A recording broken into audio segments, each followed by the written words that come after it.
My dear friends, welcome to yours own YouTube channel. तो आज हम एक ऐसी बीमारी के बारे में डिस्कस करेंगे जिसका कंसर्न होना बहुत ज़रूरी है। ठीक है, तो आइए देखते हैं कि आज क्या नया है। तो देखिए, आज जो है हम पायरोनीज डिसीज़ के बारे में डिस्कस करेंगे। देखिए, पायरोनीज डिसीज़ सुनने में बहुत ही साइंटिफिक लग रहा है, लेकिन हिंदी में इसको हम कहते हैं लिंग का टेढ़ापन। ठीक है, मैंने यहाँ लिखा हुआ है टेढ़ापन, लिंग का टेढ़ापन। तो इसको हम पायरोनीज डिसीज़ के नाम से जानते हैं।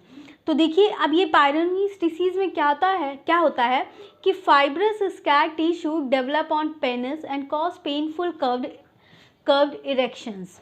देखिए, जब सेक्सुअल इंटरकोर्स के दौरान जब पेनिस का इरेक्शन होता है तो नॉर्मल वो पेन नहीं करता है, लेकिन पायरोनीज डिसीज़ में क्या होता है कि फाइब्रस स्कैर टिश्यू बन जाते हैं। फाइब्रस स्कैर टिश्यू, सपोज़ कोई एथलीट है, कोई जिम कर रहा है रोज़ डेली। तो कुछ लोग होते हैं जो रोज़ जिम जाते हैं, भारी वेट्स उठाते हैं। कुछ लोग एथलीट्स होते हैं जो दौड़ते हैं। किसी का कभी एक्सीडेंट हो गया तो उस एक्सीडेंट की वजह से जेनाइटल्स में चोट लग गई। ठीक है, चोट लग गई। तो जब चोट लग गई तो उसमें क्या होगा कि धीरे धीरे चोट ठीक भी तो होगी।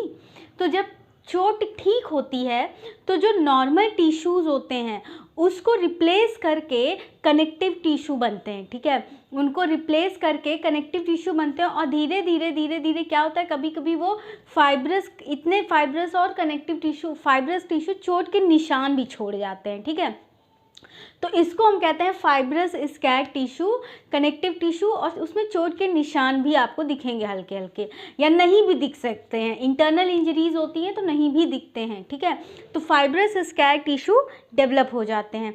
तो उस केस में क्या होता है, जब इरेक्शन होता है तो पेन होता है।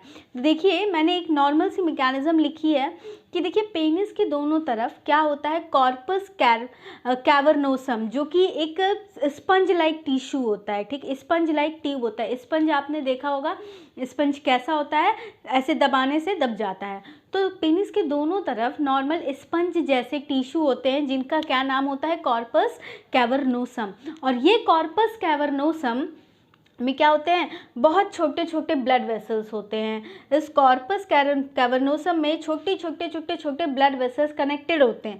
और ये क्या करते हैं, ये किसके अंदर होते हैं, इसका इलास्टिक टिश्यू जिसको हम कहते हैं ट्यूनिका एल्ब्यूजिनिया। ठीक है, ये जो कॉर्पस कैवर्नोसम जो कि स्पंज जैसा टिश्यू है, ये बंद होता है इनसाइड द ट्यूनिका एल्ब्यूजिनिया के अंदर। ठीक है, जब ये बंद होता है तो जब इरेक्शन होता है तो ये टिश्यू क्या करता है, खींचता है। आपने देखा हो जब पेनिस में इरेक्शन होता है तो ये टिश्यू क्या होता है, खींच जाता है। नॉर्मल फिजियोलॉजिकल मैकेनिज्म है, बेसिक से साइंस इन्वॉल्व है। तो टिश्यू क्या होते हैं, खींचते हैं और पेनिस इरेक्ट होती है। लेकिन अगर ये बीमारी होती है, पायरोनीज डिसीज़ होती है, तो इरेक्शन जो होता है, ये जो स्ट्रेचिंग होती है इन टिश्यूज़ में, लाइक ट्यूनिका एल्ब्यूजिनिया में, यही स्ट्रेचिंग नहीं होती है।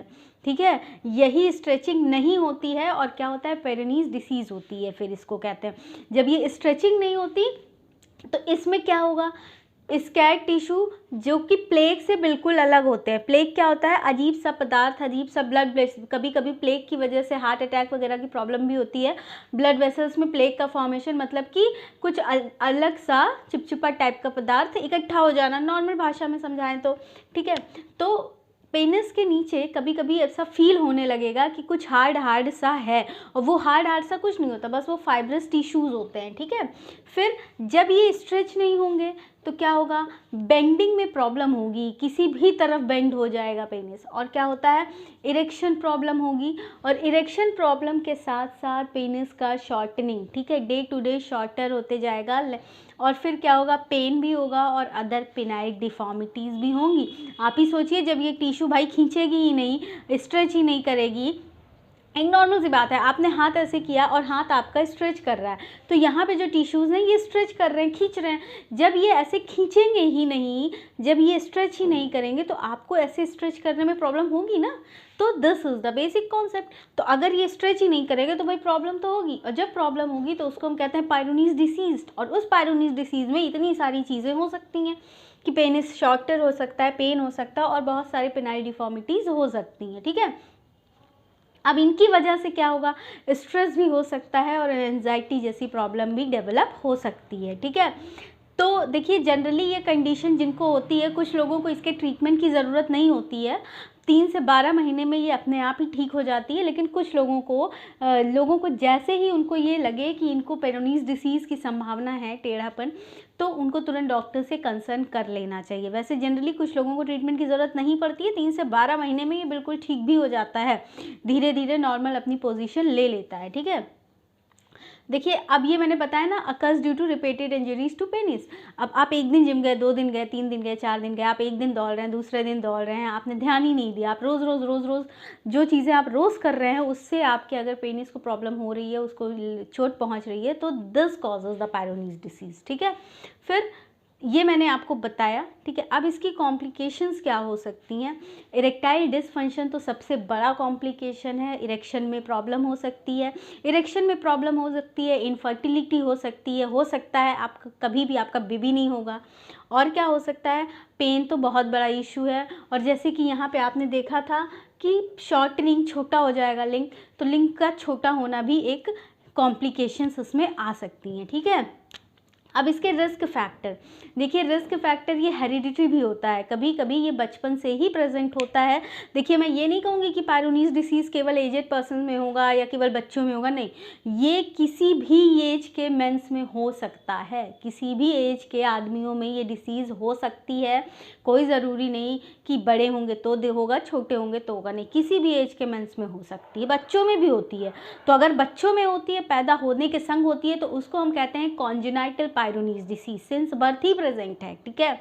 फिर और क्या होती है, कनेक्टिव टिश्यू डिसऑर्डर्स अगर किसी को है। कनेक्टिव टिश्यू डिसऑर्डर आपको कैसे पता लगेगा, देखिए आप कुछ लोगों के हाथ जब देखेंगे तो उनके हाथ पे जो टिश्यूज़ होते हैं वो ऐसे खींचे हुए होते हैं, उंगलियां, उनकी उंगलियों के पास जब वो उंगली ऐसे करेंगे तो उनके पाम पर यानी कि उनकी हथेलियों पर टिश्यू खींचे खींचे लगेंगे, और जिनकी वजह से ये फिंगर अंदर की तरफ खींचती हुई दिखेगी। तो ऐसा आप आइडेंटिफाई कर सकते हैं कि कनेक्टिव टिश्यू डिसऑर्डर की वजह से भी ये पायरोनीज डिसीज़ हो सकता है, ठीक है।